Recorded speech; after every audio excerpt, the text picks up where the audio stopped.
नमस्कार साथियों, आज मैं आपको सुनाने जा रहा हूँ खाटू श्याम जी के दिव्य अवतार की अद्भुत कथा। एक ऐसी कथा जो बताती है कि कलयुग में भगवान किस रूप में हमारे बीच उपस्थित हैं। कहानी शुरू होती है द्वापर युग में, महाभारत के युद्ध से ठीक पहले। भीम के पौत्र, घटोत्कच के पुत्र और नागकन्या मोरवी के लाल एक दिव्य बालक जन्म लेते हैं। नाम था बर्बरीक। जन्म लेते ही आकाश में प्रकाश फैल गया। देवताओं के मृदंग बज उठे। ये संकेत था कि कोई असाधारण आत्मा पृथ्वी पर आई है। बर्बरीक बचपन से ही अद्भुत शक्तियों से संपन्न थे। 5 वर्ष की उम्र में हाथी रोक दिया। 10 वर्ष में 100 राक्षसों का वध। माँ ने एक ही बात सिखाई, हमेशा हारे का साथ देना, निर्बलों की रक्षा करना। जैसे जैसे वे बड़े हुए, उनकी तपस्या बढ़ती गई। हिमालय में कठोर साधना के बाद भगवान शिव प्रसन्न हुए और उन्हें 3 दिव्य बाण और महाकालदंड धनुष प्रदान किया। ये बाण साधारण नहीं, बल्कि समस्त सृष्टि को पल भर में बदल देने की क्षमता रखते थे। महाभारत का युद्ध घोषित हुआ।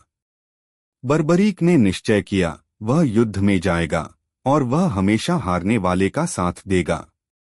यही थी उस अवतार की सबसे बड़ी कसौटी, क्योंकि उनकी शक्ति अकेले ही पूरा युद्ध खत्म कर सकती थी।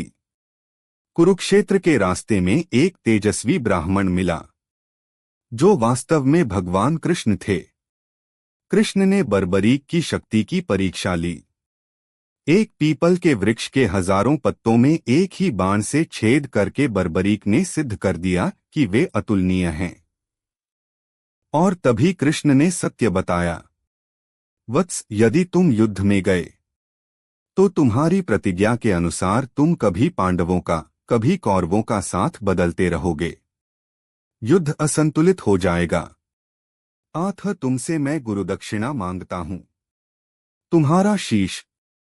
बर्बरीक ने एक पल भी संकोच नहीं किया। उन्होंने बस एक वचन मांगा, मेरा शीश युद्ध देख सके। कृष्ण ने कहा, तथास्तु। और बर्बरीक ने मुस्कुराते हुए अपना शीश अर्पित कर दिया। कृष्ण ने उस शीश को युद्धभूमि पर ऊंचे स्थान पर रखा। 18 दिनों तक वह शीश आंखें खुली रखकर युद्ध देखता रहा। अंत में उसने कहा, मैंने देखा कि युद्ध में केवल आपका सुदर्शन चक्र काम कर रहा था। युद्ध खत्म हुआ। युग बदला। समय बीतता गया, लेकिन कृष्ण का वरदान अमर रहा। कलयुग में तुम मेरे नाम से पूजे जाओगे। तुम्हें श्याम कहकर पुकारा जाएगा और हारे का सहारा बनकर तुम सबकी मनोकामना पूर्ण करोगे। यही बर्बरीक आगे चलकर खाटू श्याम बाबा के नाम से प्रकट हुए। कहते हैं, उनका दिव्य शीश सैकड़ों वर्षों बाद राजस्थान के रिंगस क्षेत्र में मिला। सपने में आया आदेश, मुझे खाटू ले चलो, जहां मेरा धाम बनेगा।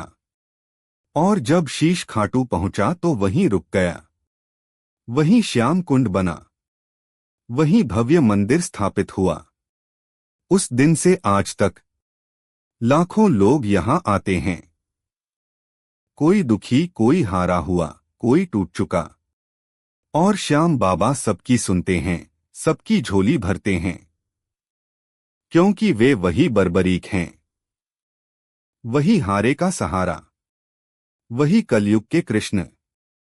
खाटू श्याम जी।